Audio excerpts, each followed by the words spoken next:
Narativ is funded by viewers like you. Support our independent journalism at patreon.com/narrative.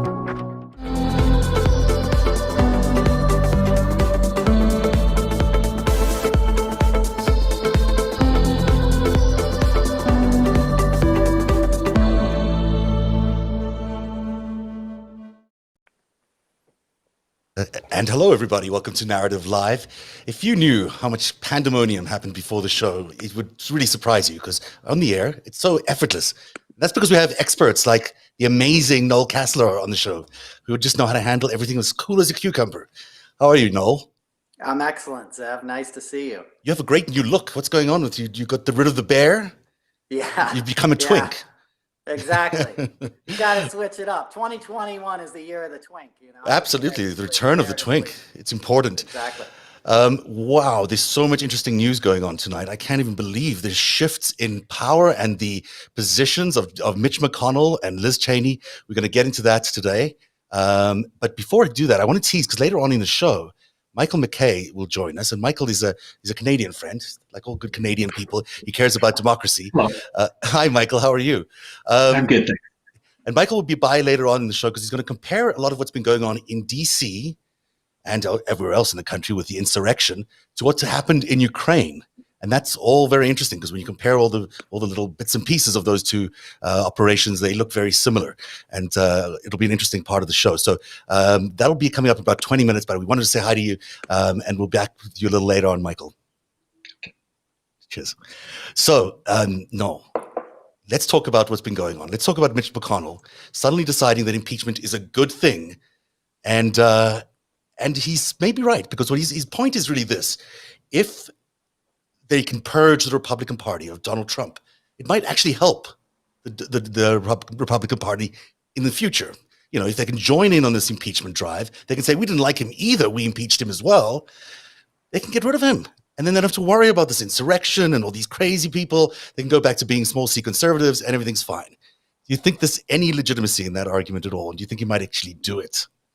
I think he will do it. I think, ding dong, the witch is dead. There's no play left. And I think Mitch realizes that. I think it was the corporate money drying up the other night.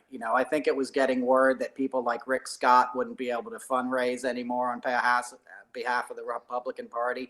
So I think, Mitch McConnell and Liz Cheney finally saw the writing on the wall, and they're left with no choice. I mean, Trump's not coming back from this politically. The force that we all thought he was going to be, he's tarnished. He's basically he's murdered his own brand, along with a Capitol, Hill police officer. And I think Mitch knows that unless he does something when he loses, his majorityship in the Senate next week or in 10 days, whenever it is, he has no play left. There won't be a single Republican sitting on any committee. So, he has basically no choice but to do this. But I think it's a death knell for Donald Trump. And I'd love to be a fly on the wall of Air Force One tonight. What do you think? You know Donald Trump. I mean, you worked with him for many seasons of The Celebrity Apprentice. You know what he's like. When things aren't going his way, and things are definitely not going his way today, what's he like? How irrational and how crazy does he get? Oh, he gets as crazy as you've ever seen anybody get, and in my experience, it was over little things, it was like, a broken shoelace would send that man into a rage, So Deutsche Bank cutting him off from any future funding or banking, that would be annoying. Exactly. Yeah, exactly. Be like a nuclear explosion.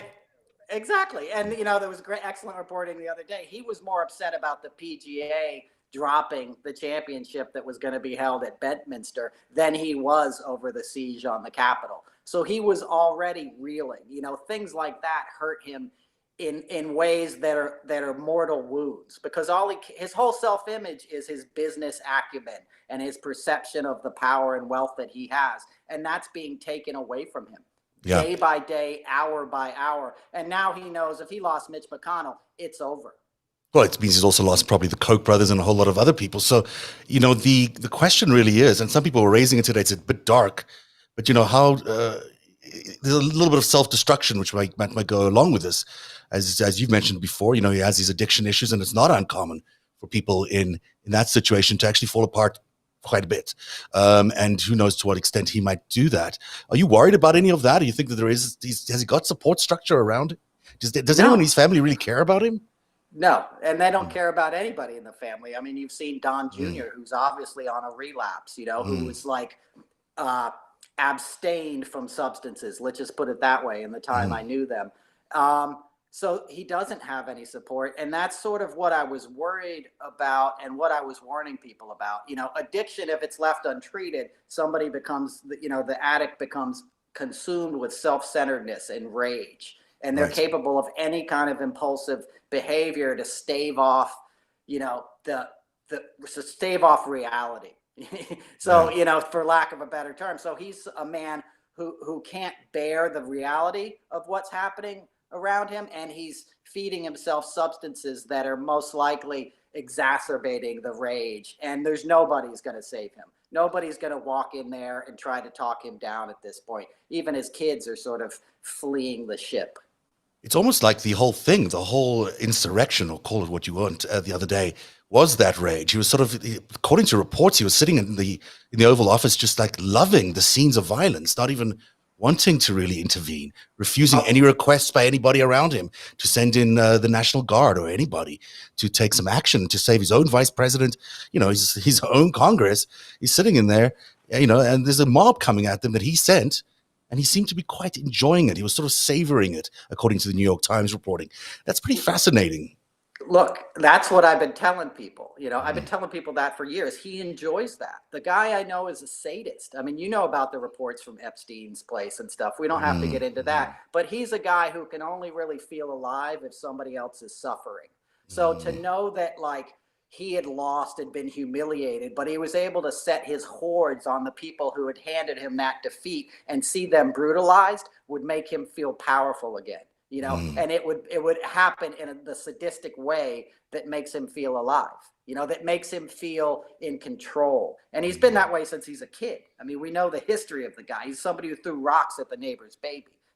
He's not right in the, it's Washington Post. I'm not making it up. Yeah. That's who he was as a kid, and that didn't get any better. And he was able to insulate himself from repercussions from that, and he existed in a world where that was rewarded.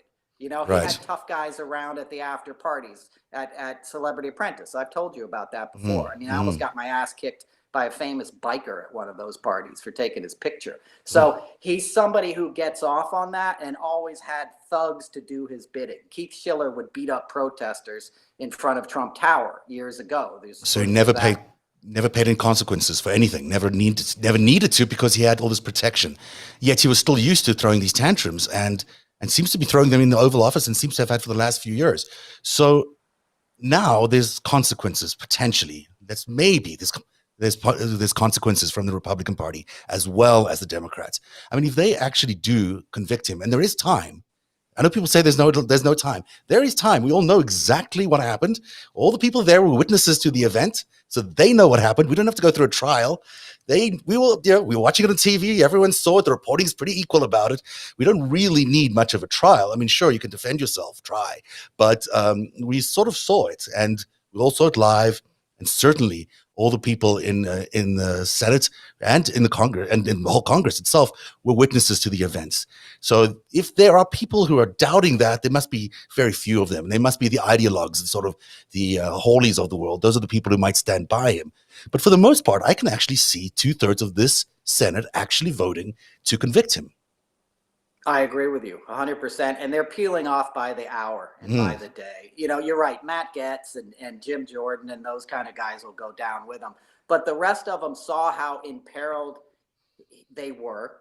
They saw how little he cared about it. They saw how even today he didn't admonish them. He used the word fight 22 times when he came out and addressed the press this morning. Is this after he gave Jim Jordan the Medal of Freedom? Or I think it was just after that. Yeah. He gave that to him yesterday. Oh, yeah. Sorry, it was today. It's hard to keep up. But yes, you're correct. I mean, it's, they will go with him to a certain point, and we've seen how far down they're willing to go with Donald Trump, but they're not going to go they're not going to go past this point. And I'll say one more thing. We have to impeach him for future generations. We have to make a point about how unacceptable this is for the rest of the world. Your next guest is from Absolutely. Canada. You know, we know what the Luxembourg prime minister said today. You know, he's a criminal who attempted a coup. We have to use those terms because that's what happened. And we have to hold the person who did that accountable or it doesn't go away. 100%. And the best part of this whole impeachment process, and you know, Nancy Pelosi, to her credit, has brilliantly figured this out, is that he can't run again if he's convicted by the Senate. There's no future in politics at all for Donald Trump, which is exactly what he thought he was setting up for himself. He thought he could actually have a political future as sort of a outside militia, you know, the armed wing of the Republican Party, call it what you will. And now he can't, because he can't really be part of politics at all anymore if he gets convicted. Now, he could still set up some sort of militia, but it's going to be a lot less convincing for America if 2/3 of the Senate have also voted to convict him, including, you know, a bunch of Republicans. So there's a lot of positives for everybody to do this except for Donald Trump. And maybe it's about time he faces those consequences, even in just the last few days of his presidency. I agree 100%, Zev, and you said it very eloquently. You know, and what that also does is it cuts him off at the knees, so to speak, in terms of being a kingmaker. You know, what I feared most was that everybody was going to have to go down to Mar-a-Lago and sort of kiss his ring and get his blessing to run for office. You know, even last week he was threatening to primary the governor of Georgia, Brian Kemp, who he was mad at. You know, he was threatening to go after his enemies in the Republican Party, and he can no longer do that because they no longer need his blessing. As a matter of fact, they need to run away from any association from him to run for office again, most likely. Now, his brand is so tarnished at this point. I mean, it doesn't even begin to mean what it used to mean. I mean, it used to be a luxury brand. Now it's going to be, you know, associated with a bunch of crazy people who showed up at Congress trying to do an insurrection and who believe in conspiracy theories that are completely made up. I mean, are completely out of left field made up. He is no longer Mr. Luxury, as he'd like to pretend he was to the rest of the world. That is going to hurt for him, presumably. It's going to hurt a lot. And it's also, you know, his brand is so damaged that even the bumper stickers have lost value. You know, like, you know, imagine you're that guy who has all those Trump bumper stickers, but you're somewhat moderate. You know, at least you drew the line against murdering cops and, you know, trashing Nancy Pelosi's office. You're riding down the road on Thursday morning with those things all over your pickup truck, you know? And how are your neighbors going to look at you? How are the other parents going to look at you when you drop your kids off in the school parking lot? You know, so it's not only a business thing, it's now a sociological issue. It's like there's shame involved in it. I mean, the only thing you can possibly say is, hey, I was brainwashed. So I didn't know better. And that'll be the only argument that's going to be acceptable. Because it's sort of, I mean, I do actually feel for those people who are wrapped up in these brainwashing conspiracy theories that, you know, I can imagine if you don't know better, that you're just getting whipped into a frenzy about stuff. You might show up and, you know, demand that the Congress, you know, install the rightful president of the United States if you believed there was a stolen election. So I'm not sure that all those crazy people are necessarily at fault here. They've been fed a diet of you know, crap by Russia, by all these other different organizations, and so they don't know better necessarily. And when they do, they need almost therapy and some sort of intervention to help them deal with it. Absolutely. I mean, he's always sort of been a magnet for the mentally ill, and there's no shame in mental illness, but he sort of exploited those you know, weaknesses in people, and he fed them angry lies, you know? So when you feel like you're doing the right thing, you necessarily aren't at fault. You know, if I was a lawyer for somebody who's going to be charged, maybe somebody who just stormed the Capitol and didn't do anything obviously criminal, I would be like, look, my client thought they were marching with the president. You know, he said 3 times in that speech, I'm going with you. We're going to march on the Capitol, and I'm standing with you. I'm marching with you. He's your commander in chief. If you're that guy in that crowd, you're like, he's the president. I'm not going to get in trouble. He's in charge. Absolutely. Some of them are military people. They were taking orders from their commander in chief. Exactly. Now, you know, I didn't tell you this before the show. I got on the show, but one of the things that I had to do and why I was so late getting to you, Noel, is that my nose started bleeding because it's so dry in my apartment. I fear it may be starting again. This is not one of those Don Jr. episodes, I'm afraid, but I'm going to just put up a screen for a second, make sure my nose isn't bleeding. And if everyone will bear with me for a second or two, we'll continue with some good stuff. I've got good stuff coming up in just a second. So I'll just put up a screen for a bit, and then I'll be right back after this. Sounds good. Right, I hope so. I hope it's okay. Here we go.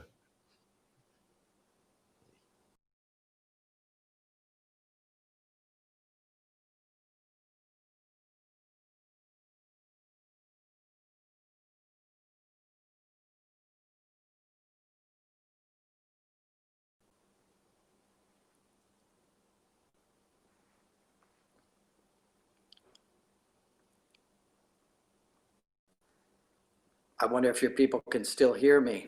If you guys are still watching and listening to me, I'll keep talking until Zeb comes back. There he is. We can't hear you now, Zeb.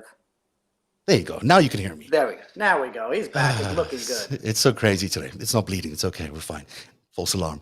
Did you like the graphic I just put up there? I thought it was nice. So this is my exit show for Donald Trump, and he had three different options in the original version. We had a easy way out, a come back around and do it again out. And then there was just, a go out right now. Only I replaced that with a nuclear option, which is what I think he's gone with right now. Exactly. I mean, he's literally blowing up the entire thing, the entire operation.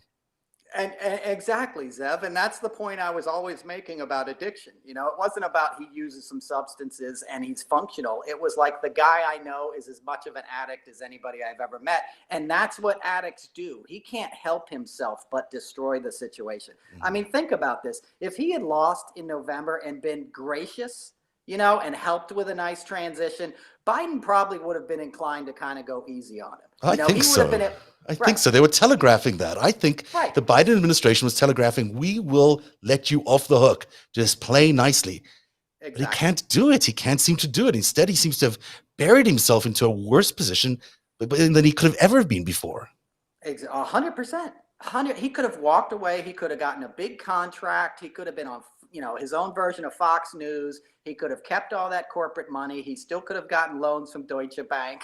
He could have had the support of the Republican establishment, which, as you said at the top of the show, he's losing and he will get impeached tomorrow. It's a done deal now. Well, the impeachment, yeah, for sure. I wonder how many congressmen from the Republicans are going to actually, congressmen and women from the Republican side are actually going to vote in favor of impeachment. I think there could be as many as 20 people.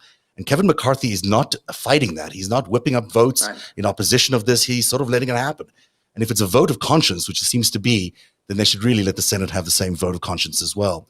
The charge that the FBI seem to be talking about a lot today, with two charges, are sedition and conspiracy, which I've called seditious conspiracy on our graphic tonight. But it's not a crime I've ever heard charged in the United States, but it must have happened somewhere in the history of our great republic. But he would be the ringleader of any conspiracy, because when you think about it, there's always one guy in any of these seditious conspiracies who's running the show. And this one guy that's running the show would be Donald Trump. So I think the FBI were sending him a signal tonight, basically saying, listen, we've charged 170 of your people. They're all going to turn on you. Every single one of them is going to throw you under the bus. And you're going to be the guy who's carrying this thing, this conspiracy to, storm Congress and basically take hostages and kill people, whatever the intention was. I mean, you're the guy who's going to be carrying this, Donald Trump. So I think the FBI was sending him a not too subtle signal saying it's time to go. I don't know if he's going to do any of this, but I think that's what was going on in the FBI press conference today. I think you're absolutely right. And maybe it wasn't a good idea to spend the last 4 years attacking the FBI. Right. You maybe upset a couple of people along the way there. It's so true. It's such a bad move. Exactly. And it's like he was the ringleader. He was advertising this on his Twitter feed. Last Saturday, he was retweeting ads for bus trips, to buy a bus ticket and come to DC in March. He was selling tickets to this thing, So they have him dead to rights. And I love the point you just made about his people turning on him. They're going to turn on him. We saw, when they were starting to get kicked off of airplanes the other day, you saw them break down and start crying right away. Oh, yeah. When the FBI shows up at your door, I mean, no, they're going to tell you exactly what you want to hear. You're going to tell them exactly what they want to hear. Because it's also true, and we have it all on tape. So it's very hard for him to deny it. I mean, it's almost a brilliant setup if it were a setup. I'm going to show you a couple of things that I think are really interesting. I get to ask two questions. What two questions do you get asked? What questions do you get asked the most about the whole Trump saga? What do people want to know from you the most? That's a good question. Usually, like, are we in danger? Mm. Is it going to be okay? How crazy is he? And I tell people, yes, we're going to be okay, just because I think ultimately we will prevail as a nation, but it's danger. It's what we see. What happened this last week is what I was warning about. That's what I would tell people in comedy clubs. I'm like, look, I'm speaking out because the guy I know would drop a nuclear bomb to save face. Yeah, you've said those words on this show before, and he might just still do it in the last few days. So, Exactly. you're a hero for doing that. And that's I get similar questions. I get the questions I get are, how does this end, and Right. who's really behind it? Those are the two questions. That's How does it end? I have no idea. And if anyone tells you they know how it ends, they're probably lying. It'd probably be okay. Like these things tend to work out okay. And it seems that the preponderance of the evidence around us seems to indicate that we're going to get to a point where this is going to be okay. Not right now, not for the next 10 days. These might be crisis days, but after that, everything should be fine. But how it ends, I don't know. And I can't answer the question of who's behind this. I mean, that's to me so one of the things that gets missed a lot, because we like to look at ourselves in America. We like to spend a lot of time looking at our own actions and our own people and say, well, this is our white supremacists and our QAnon people that are doing this. And we spend less time thinking about who the other people around it might be. And of course, for the last 4 years, as you've been saying that he might drop a nuclear bomb, I've been saying that there's an alliance of nations around the world that are hell-bent on destroying American democracy. They've decided to, because of the leaders they have in place right now, to come at us with as much force as possible. And they are determined to be the end of American democracy. I call them the enemies of democracy. And the enemies of democracy also include some domestic parties, but they also include some of these foreign parties. So I drew a nice little graphic for everybody, because everybody likes graphics. Now, I'm not saying these countries and the people from these countries are the reason that we are in the situation today, but I am saying that the current leadership of these different countries, I'll get to it as soon as I can find it, unless I've got the wrong one up here. Here, okay. So the leaders of these countries are the people we're talking about. We're not talking about every Israeli or every Saudi person, every Russian person, or every Turkish person.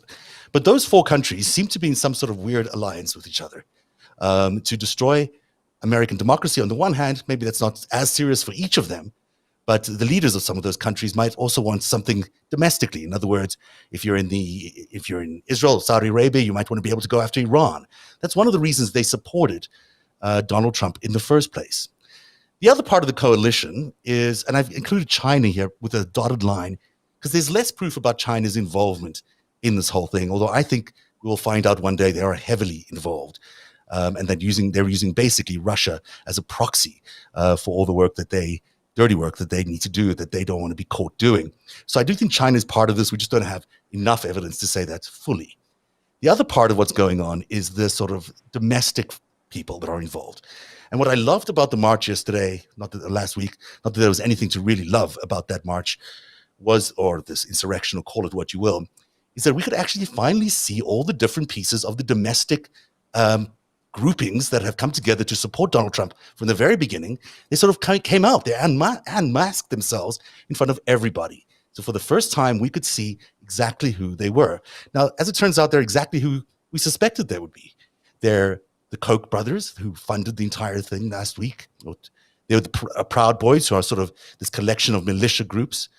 They've been doing a unbelievable job of whipping up hysteria around the country. And they are, of course, set up by a Canadian, Gavin McInnes, who set up that Proud Boys. Then there's the QAnon believers. Now, even though that's a domestic group of people, because there's a lot of people who believe in QAnon is actually a construct of a foreign intelligence agency in all likelihood. It's not something that was just homegrown. People just suddenly say, oh, let's create this thing. It's something that's been brainwashed into America using algorithms and various other things. So it's a bit of a foreign thing as well, but it certainly has had an incredible impact on these poor people. Then there's the National Policy, the Council for National Policy, which is basically a Christian group by the DeVos brothers and Eric Prince's family. These are very, very, very, very fundamental Christians who are decidedly interested in bringing the United States back to sort of a Christian state. Then there's the neo-Nazis. And, they are neo-Nazis, they're white supremacists. You don't need to explain who they are. And then, of course, there's the GOP. So look at this collection of groupings that showed up to storm our Congress. This is the people who support Donald Trump. These are the people. There were 7 different white supremacist groups over there. It's kind of very telling, isn't it, that this is just the very worst of society. Yeah, it's the very worst of society that was an asset to Donald Trump, and it was an asset to those governments that you mentioned previous that had an interest in helping Donald Trump destroy and dismantle democracy. And if you remember, this hasn't been remarked upon enough this week or at all. I haven't heard it yet. But one of the first things he did that caused some outrage was he had the Pentagon remove the classification of white supremacist groups as a barring to military service. Previous to 2017, if you were associated with a white nationalist movement, that would be a red flag, and most likely you wouldn't be able to join the military. That's Trump really interesting. I didn't know that. That's really interesting. So he basically invited white supremacists into our military for probably the use in a coup like this. He probably was suspecting one day he might need them. Exactly. When you look at them together, this totality of groupings here, I mean, this is who is running our country right now. This collection of entities from, these foreign countries, and again, they're not the countries themselves, they're not the people of the countries, or the leaders of these countries, and all these domestic groups. I mean, it is just very, very indicative of how we've landed up where we are today. And the reason I'm mentioning all of this is because it's useful to remind ourselves that there's a foreign element as well as the domestic element, but also to bring in Michael McKay, who is an expert in Ukraine and who brilliantly this week started pointing out something that I'd been thinking about for a bit now, that this is very similar in terms of strategy and tactics to what was going on in the Ukraine sort of post-2014. So Michael, why don't you first explain to people what your connection is to Ukraine, and then maybe we can talk a little bit more about the similarities that you see. Okay, sure. Thanks for having me, Zev. Yeah, and you're saying a lot of people started to take notice of this connections. Well, I've been making these connections for many, many years, and they just finally found a resonance because, of course, the time is right, from what people are seeing. I think people are shocked, really, of course, by what they're seeing. Yeah, it's just unbelievable. Looking for explanations. Sure, I've been involved in Ukraine really since soon after independence, which was 1991, and I was a lecturer at a university in Kiev for a few years, and I've been back and forth many, many times since, including as an international election observer. So in that context, I was at the Orange Revolution at the end of 2004. So I saw the the falsification by Yanukovych, backed by Putin, and then ultimately the repeat runoff election where Yushchenko was elected. And then kind of more of a distance, I saw the democratic revival that Yushchenko tried kind of falling apart. And then that was the era in which Paul Manafort worked for Putin to guide Yanukovych from political oblivion, which he was in, to ultimately power in 2010. And I observed that election too. So let's slow down a little bit here for everyone, because I'm not sure people know who the different characters are. Yanukovych is basically Ukraine's Donald Trump. He's a puppet installed by Putin. He came from a party in the eastern part of Ukraine, the Party of Regents, I think was the name. And this is him. We can just throw up a little picture so people know who he is. And he ended up stealing a lot of money from the Ukrainian treasury, I think $1.5 billion. And he was a puppet of Putin. And his main advisor was none other than Paul Manafort, who, apparently has an interest in Ukrainian politics as well. So, that connection there is very significant because Manafort was hired by Oleg Deripaska and other oligarchs from Russia and Ukraine to work for Yanukovych. So there's a clear connection, as we know, between Manafort and the Russians, and also between Manafort and Yanukovych, and we know, of course, Manafort and Trump. So tell us what Manafort and Yanukovych did together, and how that's similar to what happened with Donald Trump. Well, from the period from beginning of 2005 up until 2010 with the election victory, they really constructed this image of him as the strong man type of leader, kind of father of the nation type. Manafort engineered an anti-NATO rally in 2006, and that was organizing a mob which ended up attacking U.S. Marines, throwing Molotov cocktails and so on. That was in 2006, and this was to all build the profile of his guy, Yanukovych. Yanukovych, yeah. You know, around this, actually earlier than this, this is when Trump did his piece in the New York Times, I think, about his anti-NATO piece. So, you know, Yanukovych was a bit of a bad. Blue, like what's this New York real estate guy got to do with NATO? Right. So anyway, Paid for that probably. You know, to kind of bring something else that will be kind of familiar to American viewers. Once Yanukovych was in power and Manafort was still advising him, they started the Lock Her Up movement, which was against Timoshenko, his Democratic opponent.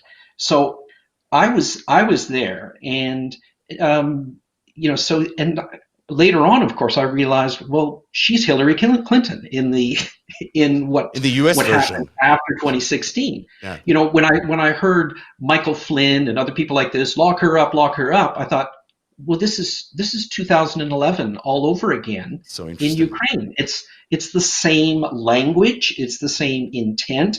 I'm going to take the female Democratic opponent that I defeated in the last election, and I'm going to, you know, put her down. And so this was, you know, among many of the resonances I started to see. That's so interesting, because he basically battle tested some of these tactics in Ukraine and then brought it over here to try out with Donald Trump. I mean, Paul Manafort Yanukovych was a bit of a badass, right? He was considered like a bit of a low life and re-engineered his life. He was basically a low-level Donetsk gangster. Right. He was pulled up to be what he was. And so Manafort was able to take him and rehabilitate his image publicly, and then got him elected. Of course, with Putin's help, and God knows who else helped him. And then they had this giant revolution, which was pushed back against him. He was thrown out of power, and I don't remember the date. It must be 2014 or something like that. Right? I don't remember when was the Maidan, the Euro Maidan. It was from the end of November 2013 to February 2014. Okay, so tell us what was going on there, because that turned out to be a bloody mess, literally a bloody mess, and a lot of the blood seems to be spilt and still gets blamed on Paul Manafort for that. Well, part of the you know, remaking of the image of Yanukovych was to make him this kind of normal-looking politician, and you know, and that was fine as long as it was all talk. But what was really gaining pace was the EU-Ukraine Association Agreement, and this was part of Ukraine's path clearly towards the West and away from Russia. Right. And by the end of November, Putin called the brakes on that, and he forced Yanukovych to pull out of it. And a protest started in Kiev, and it started very small. It was just students, you know, kind of recalling the Orange Revolution kind of days, you know, come out and, you know, let's get back this association agreement and, you know, restore our European path. And Yanukovych cracked down hard, really hard.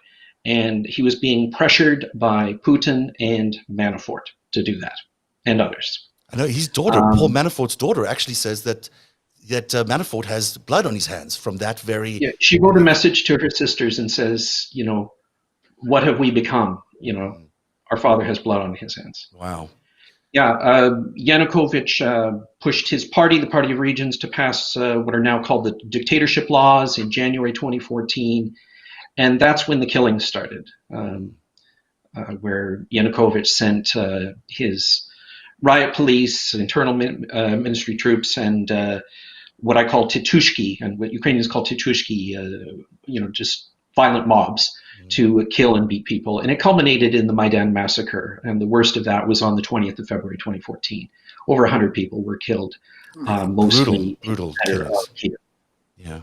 It was such a tragic event.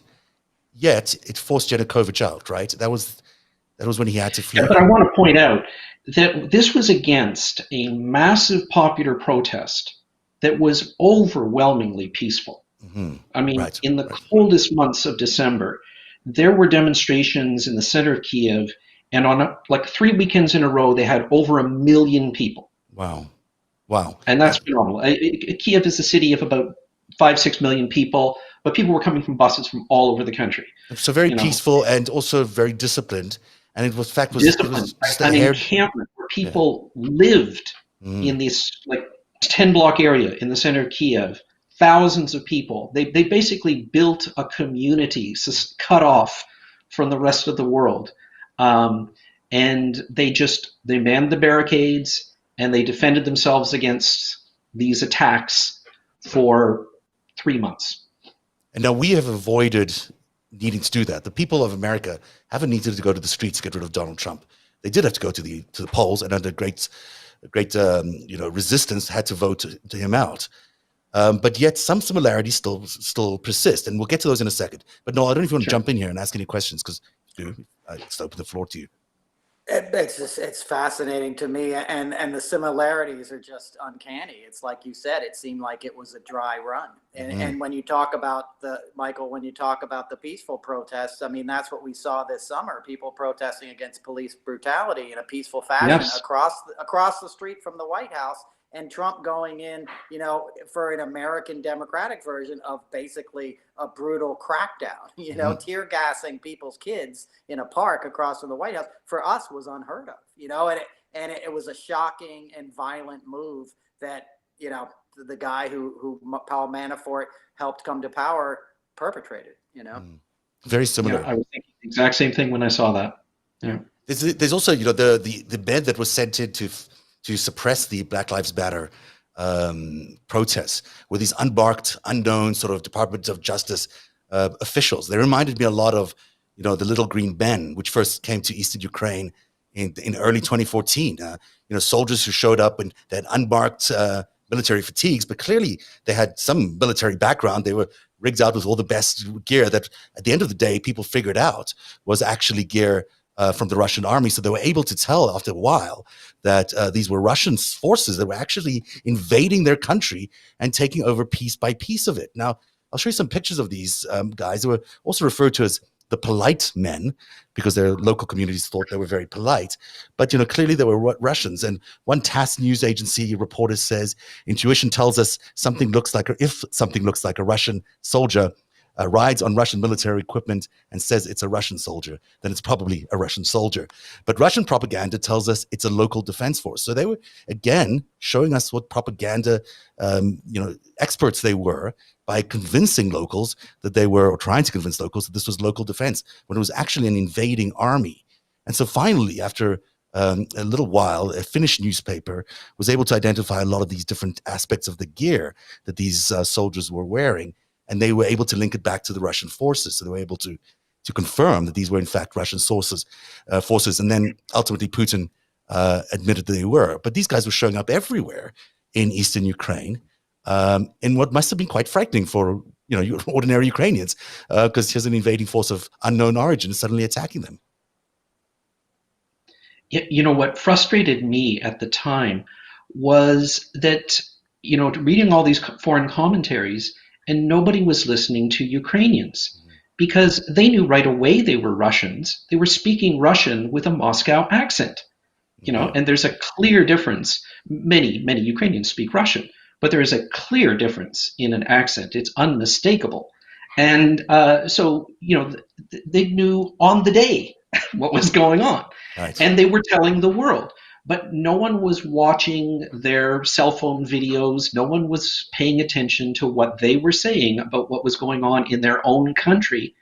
And this nonsense went on for years. It's still going on. There's still this ridiculous denial of what's going on in the Donbass region, where there are Russian occupation soldiers. Mm-hmm. And there's still this strange language. Still a war going on. And there's still a war going on, and there's still this language about pro-Russian separatists and nonsense like that, and it fills the mainstream media because these Ukrainian voices have been ignored. And it's been made up by the Russians. I mean, again, I just want to draw the comparisons here. The Russians have created a sort of narrative for Ukraine, which wasn't necessarily an accurate narrative, even something that people felt, but they imposed it on parts of Ukraine, and certainly eastern parts of Ukraine.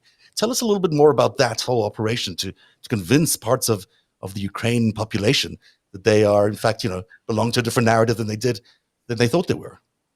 Yeah.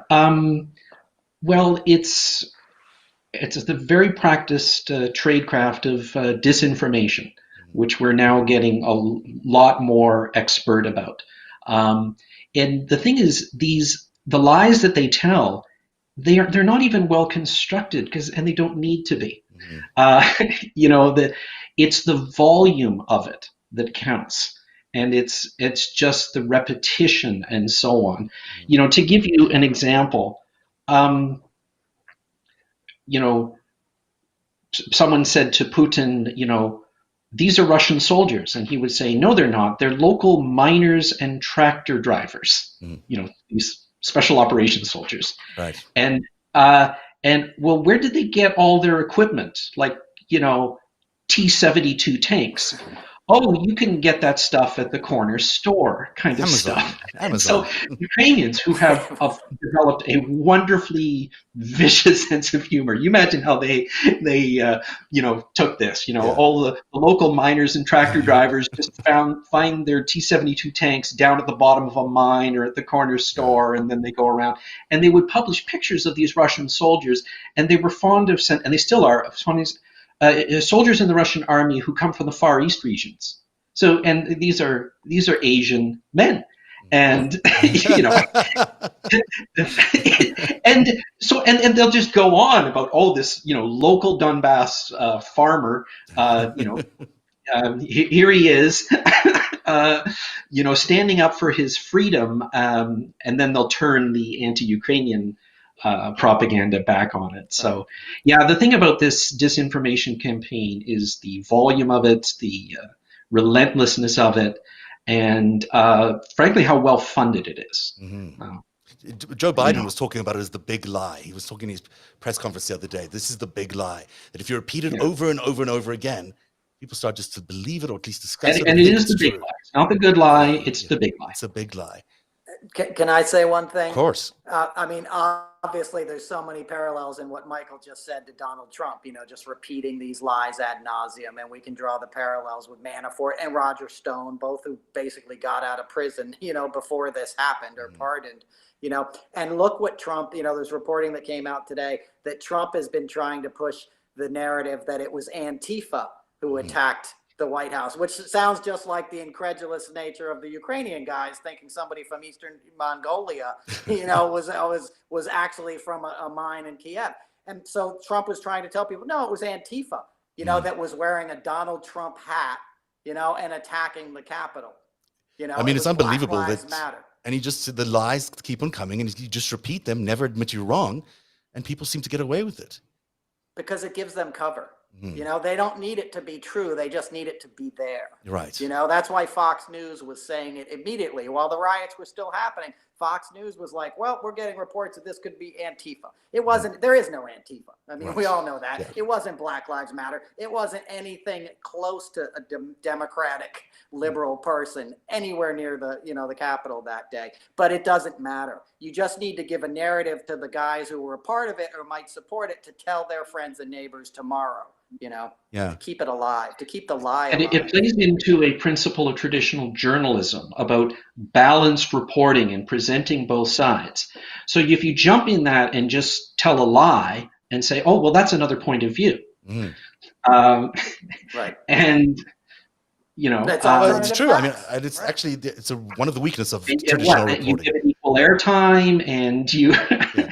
And that's what you have to do, right? That's sort of the way it's a really interesting point. They've sort of played into our fairness doctrine, which doesn't even really exist anymore. But the idea that you have to give all sides a platform is a bedrock of journalism, and yet you don't have to. I think you just have to give the truth. I'll give you just one more example about how overwhelming this can be, because it can alter people's perceptions so that their own experience doesn't count as much as what they've been told. They don't even believe that. I was talking on Skype in the summer of 2014 with someone who was in Luhansk. And at that point, the Russian army had invaded and was in the center of the city. There it is on the right-hand side. So it's about 40 kilometers from the Russian border. And while we were talking, Russian artillery had been set up in amongst the apartment buildings to fire to the north, where the Ukrainian army positions were at the time. And because they were using a human shield tactic, because knowing the Ukrainians would not fire back at this apartment complex at the Russian artillery, because it was just in among the buildings. So that was the cover the Russians were using. Mm. And the neighbor of the person I was talking with said later, "Isn't it terrible what those Kiev Nazis are doing to us?" And Referring to the Ukrainian government. Right. Because they had to You they know, fit it to the narrative, is what you were saying. they didn't even tie it together with their own experience of what was literally right outside their door. Right. That's the power of disinformation. And that's really what's happening to parts of America right now. I mean, you look at this map here, part of it is, the red and orange bits are sort of Russian speaking parts of Ukraine. And then the red bits are areas that Russia has sort of taken over. Is that correct? More or less, yeah. And the rest of it is traditional Ukraine.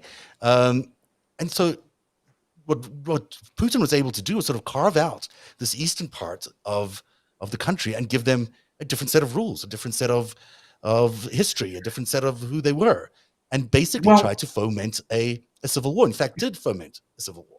Well, he tried to foment a civil war, but he actually failed. So, he didn't carve out, he invaded. Mm-hmm. He tried to foment a civil war. He tried to say, oh, you speak Russian, you are part of the Russian world.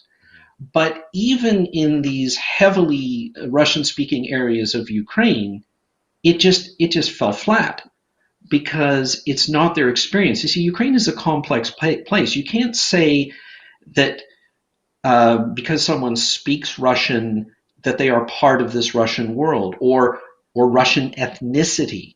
It's not actually as important as some other things.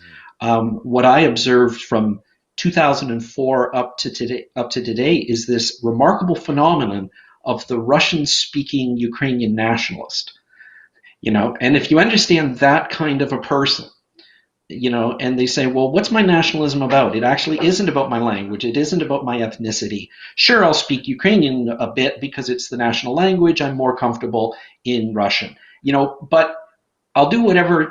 We'll get along, right? It's kind of like, Montreal, near where I live, and people will sometimes say in the shops, bonjour, hi, because you don't know. And, most people will speak French, but it's the polite thing to do, just in case. I'm a South African, Canadian, American patriot. So, the weirdest things happen, in life. And sometimes you really mean them. So let me talk about what happened after Yanukovych happened. So Yanukovych flees, and then there's a pushback to try to get it back into power. He goes to Kharkiv, which is on the eastern part. It's the Russian-speaking part. And he hangs out with a couple of people who are friends with Donald Trump and Rudy Giuliani. So tell me a little bit about the connection between Mr. Yanukovych's fleeing to the east, and then about how he's returned, we tried to return to Kiev. Well, first of all, this was all scripted by Putin. He hung in Kiev until the gig was up. It was clear that after he started to kill people, that he wasn't going to last. And so they got him out, but they didn't get him out of Ukraine. They thought they would set up a provisional government in Kharkiv.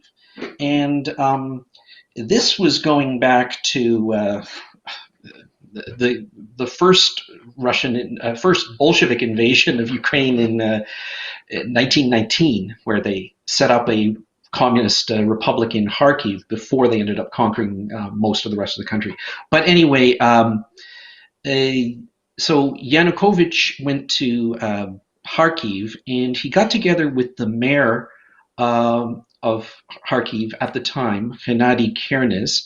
By the way, Gennady Kernes died of COVID last month. Oh, interesting. Anyway, and also Mikhailo Dobkin, who was the governor. And they had been key figures in his party of regions, and they were going to be part of this pro-Russian provisional government that's set up there. But it completely fell flat.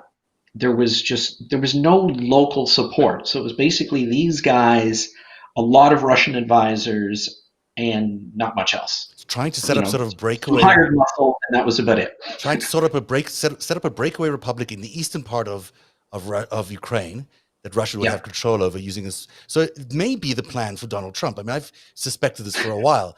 This is what they were trying to set up for Donald Trump, was that he leaves power, but then becomes the president of, you know, whatever you want to call it, Well, this Magistan is or what I something. thought all along, because ultimately Yanukovych was exfiltrated. He was brought out through Crimea because he failed in Kharkiv. There was a brief attempt to try to do the same thing in Donetsk. Then he went to Crimea, but even Crimea, which the Russians claim is a Russian place, it's not at all. There was just no traction for this at all. So the Russians got him out. They got him to Rostov in the Russian Federation. But ever since, not so much lately, but certainly in the first few years, Putin has brought out Yanukovych as the legitimate president of the United States.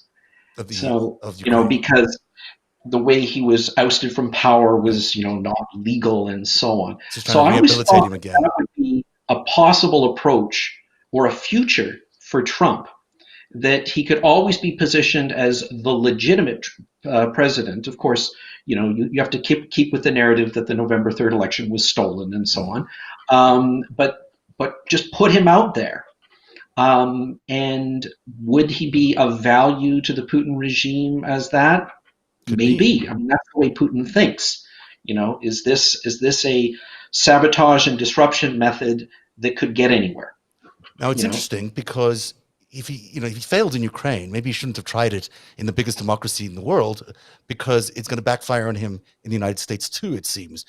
But it's really interesting to me how many similarities there are, or at least connections there are, between the Trump world and Yanukovych's world, which is really Putin's world. So here's a little graphic for you to appreciate some of the names we've experienced in both countries. So Lev Parnas, you'll remember, was Rudy Giuliani's guy. Lev Parnas comes from Ukraine and worked for Dmitry Firtash, also another Ukrainian who's embroiled in all sorts of things, illegal probably, with Trump and his associates. There's Rudy Giuliani, who we all know very much as the lawyer of the president of the United States, but he was also had some sort of bilateral relations. I don't know what he was doing with the people of the Eastern Ukraine, but he tried to set up something in a diplomatic sense with them, and also in a business sense with them. There's Alexander Angert, who's a very famous mafia guy, Semyon Mogilevich, I should say. And Mogilevich is sort of the godfather of mafia in Russia, as everybody knows, but he's also the sort of the guy that set up Dmitry Firtash in Ukraine. So there's a direct connection between the mob in Ukraine and the people who tried to put up Yanukovych as the president there, and Semyon Mogilevich. Paul Manafort, we've discussed already, and Vladimir Putin, we know. But this is really the same group of people doing the same thing in a different country. It's basically an attack by a foreign group of organized criminals under the auspices of a country, and then trying to sort of separate and incite civil war in another country. Yeah, and when you look at Rudy Giuliani connecting in with these people, yes, he's dealing directly with these corrupt Ukrainian oligarchs, but he's really working a back channel to Putin, because that's really what it's all about. For example, his visit with Firtash's men and Derkach, where he was basically fed the whole dirt on Biden dossier Right. that was cooked up in the Kremlin and fed through all these channels.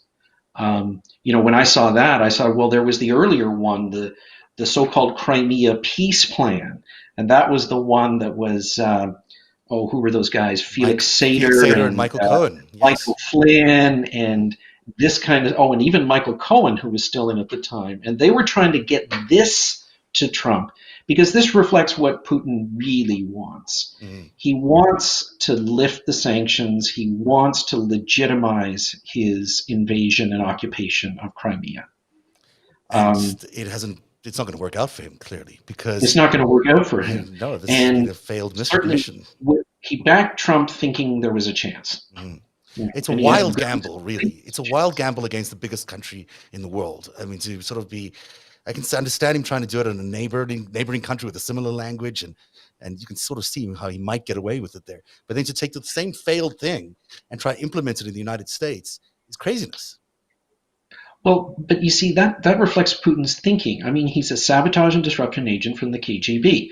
He, you say this is crazy, this is wild, you're going to fail, but he'll try it, and he might succeed to an extent. He'll push against weakness. I think Putin was as surprised as anybody that his support of Trump paid off the way it did.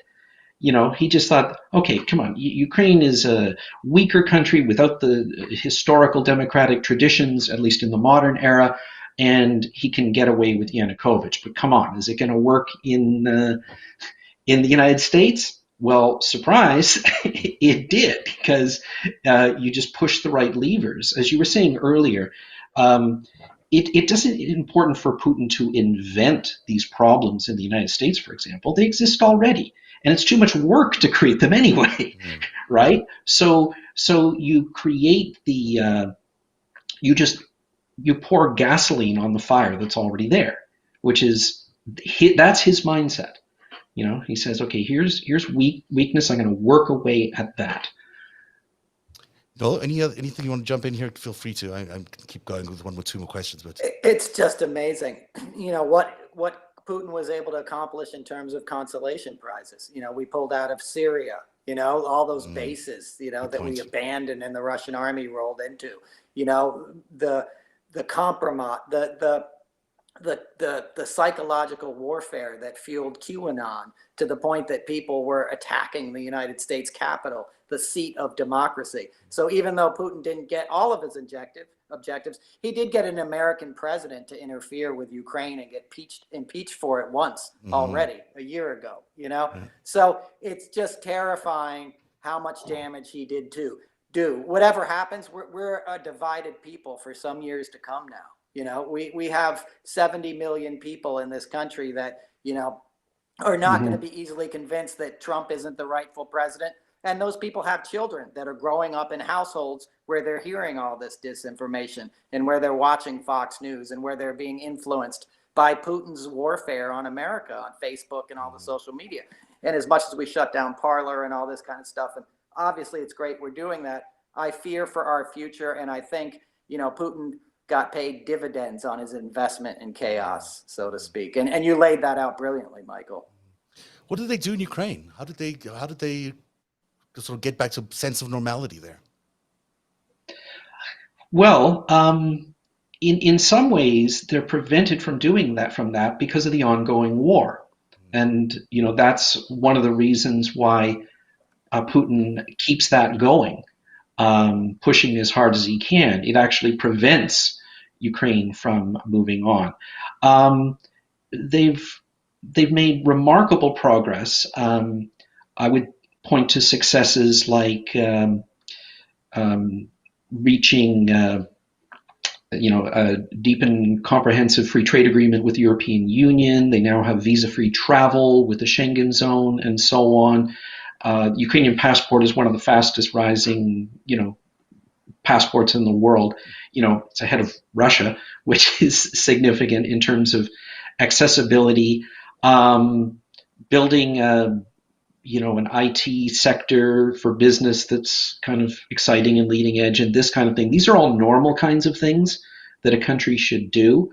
But there's this anchor of the invasion and occupation of Crimea and parts of Donbass that, just kind of keeps it from, moving. I mean, they have a clear vision, EU membership, NATO membership,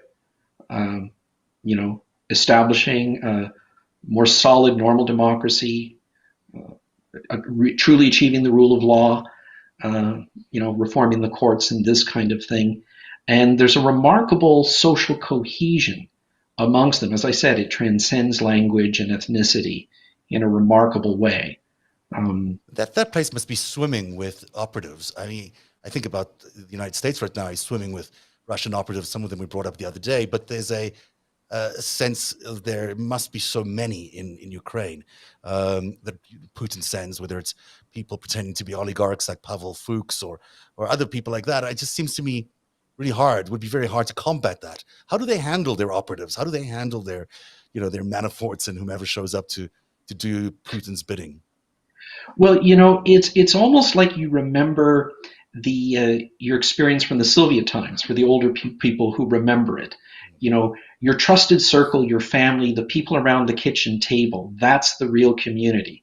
And then there's the public face, and yeah, the guy next to you on the bus could be the guy that tortures you in the dungeon at some future point. So you keep your mouth shut, and you have a public face and a private face, and that comes from the period of the Russian occupation from 1919 to 1991, and also We'll get to that today. one on another day. I really do love all this history lesson you've taught us, but there's a couple of pictures you've sent me about, and I'm not sure these are all from you, but they're pictures which reminded me of what was going on at the Capitol, and obviously not as extreme. I'm not sure if you recognize these buildings. Yeah, But that behind it is the burnt out trade union building. It was torched by the Yanukovych forces on one of their attacks, and the reason was the Maidan protesters had set up a hospital there. is this the same building? Is this the same building here? No, this is a different one. Now Okay. we've jumped to Luhansk, Okay, sorry. and this is when a pro-Russian mob took the Security Services of Ukraine building. So, But again, so mobs it's attacking Maidan, buildings. and this is after as the Russians are starting to invade. But there's mobs, and I think that's what I was trying to see in the Yeah. similarities here is this whole idea of mobs attacking buildings, and there's now an FBI alert that 50 Well, capitals the in the First World U.S. need to be War wary of was this. not mobs attacking buildings. What That was was it? that was the Maidan protesters Right, defending their encampment. right. Sorry, I know I'm jumping around from. I won't even try Yeah, another one.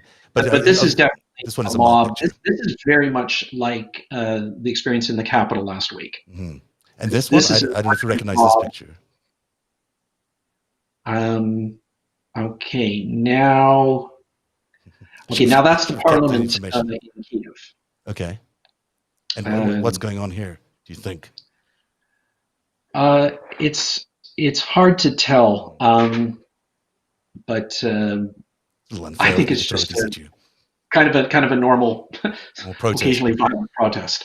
I mean, I just picked these because they seem to be so similar to the ones that to the experiences we've been having in the United States last week, which is so foreign to Well, us, but they're not the foreign. second picture you showed is what I think is true to the experience. It's the right analogy. That one there, the one with the Russian flags, because that was people who thought they were doing one thing. Thought they were saving their city from these Kiev Nazis. But in fact, they were the face of a Russian invasion. Unbelievable. What a fascinating 30 or 40 minutes we've spent with you. Thank you so much, Michael. I really appreciate your time tonight. I wanted to share with everyone one last quote from the defense secretary of Russia, which is an interesting quote. He says, "It's hard to search for a black cat in a dark room, especially if it's not there." Just such a Russian way of thinking of things, but really, this is what they're doing. These attacks on American democracy or Ukrainian democracy, which you cannot see, but you know are there. You keep looking for them, and maybe you know they're there, maybe they're not there. But that's really the strategy in a nutshell, and it's actually a very disturbing strategy, which I think is why we have to make sure that Trump is impeached and removed, and that this kind of message gets sent back to Putin. They can't keep doing this. Yeah, I think that's absolutely important. That there can't be any waiting for wait for inauguration or day. Wait for what? Right. There Why has to wait? be, as you said, Noel. It has to be a statement for future generations. This is a moment for history. Yeah, well said. You've got 10 more days of President Trump. What do you think? You know the man. If you were predicting what's going to happen, what would you try and say will happen? I think he'll bail. I think the walls will cave in. He'll get impeached tomorrow. I think the Mitch McConnell thing is going to have, pardon me, a lot of fallout for him psychologically. I think he's already retreated, in the White House, and everybody's sort of backing away from him. I think he'll say, fire up, Air Force One and take me down to Mar-a-Lago. I'm out of here. He can't tweet. Yeah. What's in it for him? It must be driving him crazy, that not being able to tweet. It has to be torture. The guy I know would rather have his Twitter account back than the next, than the presidency. Wow. That's because that's his instant connection. that feeds his ego. So he's probably a very uncomfortable, very angry old man at this point. And Michael, you've written a great piece in, I can't remember the name of the publication, but I'm going to put it up on narrative.org as well. But do you want to give them a credit so we know where it's from? Sure. I've been writing for the last few years for an outlet called Radio Lemberg. It's very small, based in Lviv in Western Ukraine. But I want to support them because there's very little independent media in Ukraine. It's oligarch owned. It's far too pro-Russian for a country that's at war with Russia, and so I wanted to, give them a bit of a support. And they translate my work into Ukrainian as well. And I write overwhelmingly about Ukraine, but today I wrote a piece on the themes we've been talking about today. Really interesting piece, really, really fascinating. I'm going to share it on narrative.org and also on Twitter. I'll send the original link out on Twitter. But it's really fascinating. And thank you so much for sharing these parallels, because I think there are so many. And it's very easy for us to get caught up in just the narrow view of, well, it's these white supremacists and these, Well, thank you for giving me the chance to let out these things that have been just, kind of with me for many, many years. Well, it's important that you did. And I hope our audience takes everything you said close to heart and shares it around with people. And maybe it sort of changes the perspective of how we handle Trump and his supporters over the next few weeks. That's all we have time for tonight on Narrative. Thanks very much for joining us, and we'll see you again on Friday. Good night, everybody. Narrative is funded by viewers like you. Support our independent journalism at patreon.com/narrative.